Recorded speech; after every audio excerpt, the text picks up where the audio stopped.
Bom dia, bom dia. Hoje vamos aí à leitura e ao estudo de Mateus 3, né?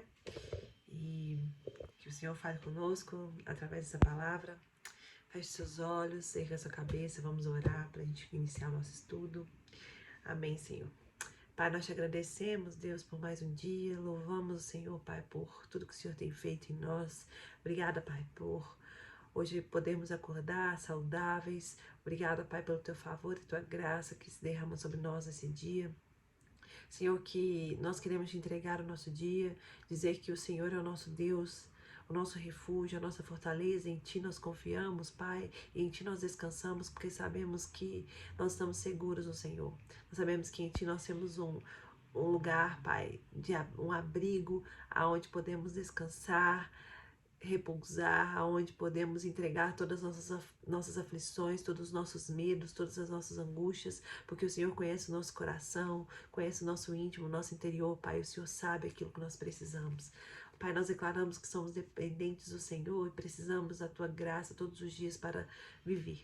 Deus, que o Senhor nos conduza nesse estudo, que o Senhor fale conosco, Pai, fale aos nossos corações através da Tua palavra. Nós queremos ser cheias mesmo, Pai, de tudo aquilo que o Senhor tem para nós e queremos andar diante da Tua palavra, seguir os Teus princípios, cumprir a Tua palavra. Ó Deus, nós queremos ser justas, retas diante do Senhor, aprovadas diante do Senhor.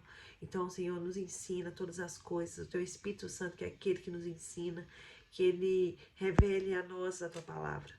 Mais que o texto, vai além do texto, Pai, mas que haja revelações profundas do Teu Espírito nesse dia. Nós te entregamos o nosso dia, Pai, confiando que a Tua vontade é boa, perfeita e agradável para nós e que nós podemos, Pai, entregar tudo que nós somos, nos despir de nós mesmas diante do Senhor, abrir nosso coração e nos derramar diante da Tua presença, Pai, porque nós precisamos de Ti. Essa é a nossa oração, Pai. Fale conosco nesse dia. Nos encha do Teu Espírito hoje e nos capacita, em nome de Jesus. Amém. Vamos lá, então.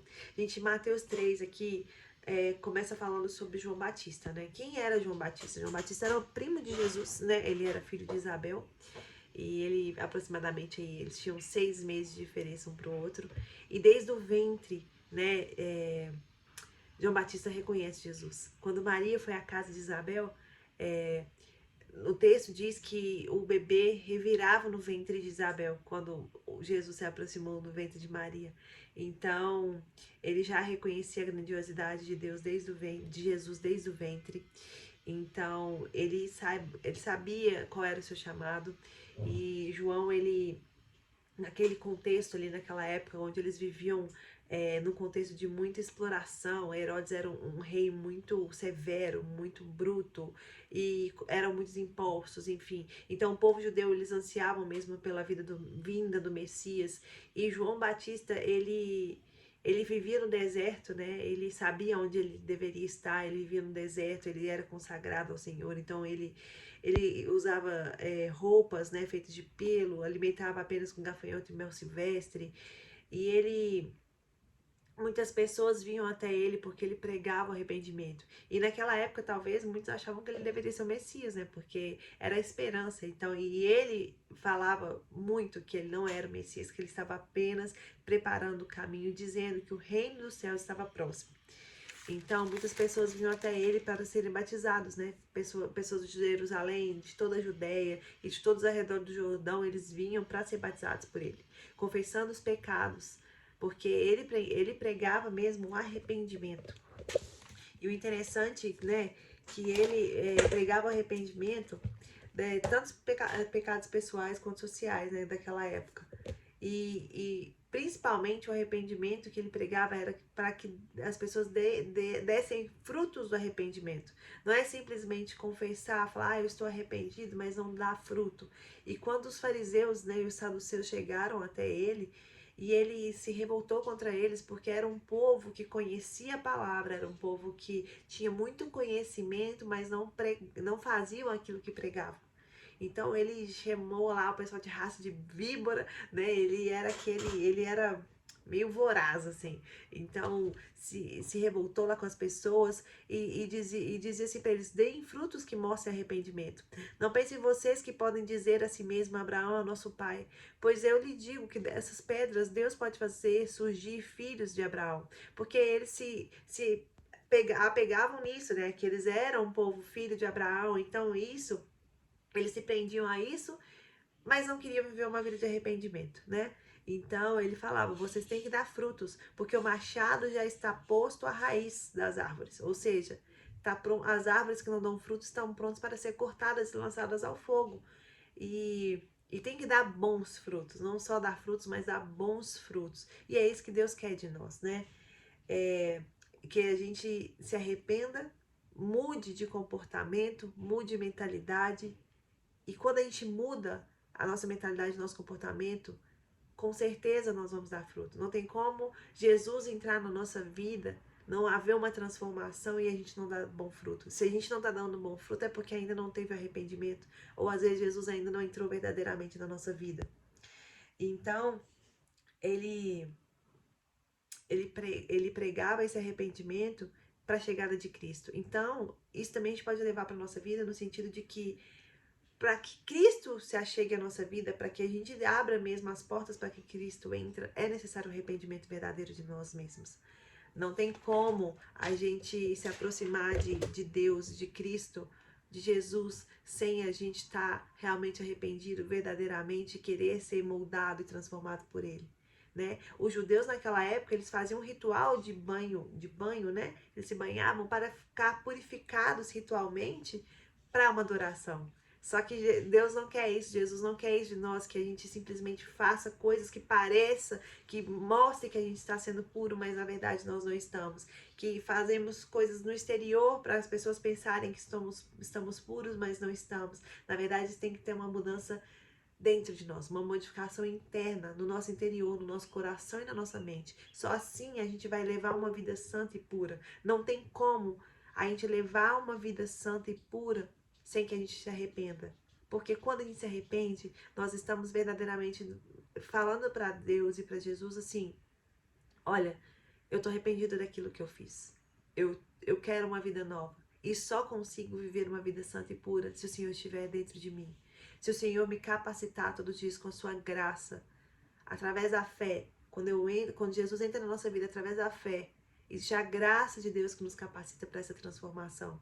Porque a nossa natureza humana, ela sempre vai tender para o pecado. E nós mesmos não vamos conseguir vencer essa natureza humana se não existir o Espírito de Deus em nós. Então, o batismo era para arrependimento. E quando Jesus chega no deserto e pede para ser batizado, João, sabendo, né, quem era Jesus, ele falou assim: mas esse cara não tem pecado, não tem como ele se arrepender. Portanto, ele diz: eu preciso ser batizado por ti, e tu vens a mim? Aí Jesus respondeu assim: deixa assim por enquanto, convém que assim façamos para cumprir toda a justiça. Então, até Jesus, ele reconhecia o ministério de João e nos mostrou que é necessário um arrependimento, o batismo por arrependimento. Então, todos nós precisamos mesmo ser batizados para declarar o arrependimento na nossa vida e declarar que nós entregamos a nossa vida para o Senhor, e a partir daquele momento nós queremos ter uma vida nova, né? Então muitas pessoas têm dúvidas sobre o batismo. O batismo é isso, é o arrependimento dos nossos pecados, a declaração pública do arrependimento dos nossos pecados e a declaração de que nós queremos viver uma nova vida a partir daquilo ali com Jesus. Queremos ser transformados por Jesus. Então assim foi, Jesus foi batizado e no momento que ele saiu da água, o céu se abriu. O céu se abriu e veio o Espírito Santo, desceu como uma pomba e pousou sobre ele, e uma voz veio e disse assim: este é o meu filho amado, de quem me agrado. Então naquele momento, todas as pessoas que estavam ali reconheceram mesmo que Jesus era o Filho, era o Messias, era o Filho de Deus. Então, apesar de não ter pecado, ele cumpriu toda a lei, ele cumpriu todos os princípios para nos ensinar isso também. E naquele momento, o Espírito veio sobre ele. Então, quando nós aceitamos Jesus na nossa vida, quando nós entregamos nossa vida ao Senhor, o Espírito Santo dele entra na nossa vida para nos ajudar a gerar essa modificação, vencer a nossa carne, vencer a nossa natureza, para que a gente tenha uma vida pura e santa. E depois disso, vou entrar um pouquinho aqui no 4, mas Jesus é levado para o deserto, né? Para ser tentado. Ele é levado pelo Espírito. Então, muitas vezes quando a gente passa por tentações, a gente pensa assim, nossa, mas é o diabo que está me tentando, nossa, que provação que é essa que eu estou vivendo, eu estou sendo conduzida ao deserto. E muitas vezes é isso mesmo, Deus nos conduz ao deserto, Ele permite essas tentações para que sejamos aprovados. Somente através dessa tentação nós conseguimos ser aprovados quando nós vencemos. E em Cristo nós temos uma vida vitoriosa. E não tem como a gente manifestar Cristo nessa terra se nós não vencemos a nossa própria carne. Então é necessário mesmo passar por essas tentações para vencer a nossa natureza humana. Então isso nos fortalece, nos dá permissão para viver. Ministrando a palavra de Cristo, tendo autoridade nisso. Então Jesus, ele teve autoridade depois que ele passou por essas tentações. Então, para a gente ver que Jesus foi batizado aí por volta dos 30 anos e o ministério dele não começou antes dele se batizar, antes dele passar por tudo que ele tinha que passar e principalmente antes dele ser levado ao deserto. Depois disso, quando ele foi aprovado, quando ele venceu a natureza humana, porque Jesus era 100% homem e era 100% Deus. Então ele tinha a natureza humana, assim como nós temos todas as tentações, Jesus também tinha as mesmas. Então, mas ele tinha o Espírito dentro dele que capacitava ele a vencer todas as coisas, porque ele era Deus também. Então, assim como Jesus foi levado, tentado e venceu, nós também podemos vencer porque nós temos o Espírito em nós.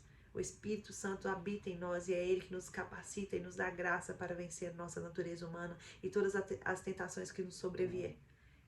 Amém? Então é isso. Essa é a mensagem de hoje. Então, o arrependimento é quando a gente verdadeiramente se arrepende e dá bons frutos, frutos de arrependimento. Então, quando alguém se arrepender com você, ou você mesmo, pensa nos frutos que você vai dar depois disso. Se realmente vai haver uma mudança de comportamento, se realmente vai haver uma mudança de mentalidade, uma vida santa, uma vida reta diante do Senhor, ou simplesmente vai arrepender ali e depois continuar vivendo aquela mesma vida. Então isso não é arrependimento. O arrependimento, ele gera bom fruto. Então, que Jesus te abençoe, que você seja abençoado por essa palavra hoje. Medite nessa palavra, entenda o porquê do batismo, entenda o porquê do arrependimento. Só quando nos arrependemos, gente, que Jesus pode entrar na nossa vida. Porque aí sim ele tem liberdade para o Espírito dele agir em nós. Então se arrependa hoje dos seus maus caminhos, se arrependa hoje dos maus comportamentos e deixe que Jesus trabalhe essa mudança em você. Não tenha medo de se entregar porque você ainda não está pronto. Jesus vai te capacitar. Ele vai fazer a modificação que precisa ser feita através do Espírito Santo. Você só precisa se arrepender para começar a gerar bons frutos. Amém? Que Jesus te abençoe em nome de Jesus. Amém.